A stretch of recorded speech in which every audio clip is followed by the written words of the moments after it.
Okay, ni full saver. Okay, alat untuk jimatkan kereta korang. Okay, diesel dengan petrol boleh pakai. Macam ni dia dapat jimat dalam 20%. Okay, dia boleh pakai dekat kereta lah. Okay, cara installation pun kalau korang beli dekat sini dah ada lah. Okay, macam kereta Wish kita dah buat, Wira, Kenari, Pro 2, Kancil dan sebagainya lah. Okay, macam ni lah. Dia tulis kalau petrol dia ada selepas petrol filter tu, kita nak masuk dekat carburetor, ataupun kalau diesel dekat injection pump. Okay, dia sebenarnya pasang dia terbalikkan macam ni sebab ni ada magnet. Okay, magnet ni magnet yang berkualiti lah. Okay, dia letak dekat selepas diesel filter ataupun petrol filter lah, dekat kereta je. Okay, van pun boleh.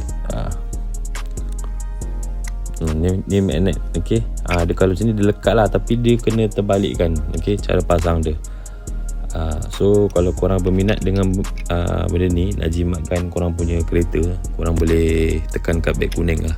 Okay, sebab sekarang harga tengah buat promotion Okay, sekarang tengah buat promotion. Kalau korang berminat, korang boleh terus tekan dekat beg kuning. Okay.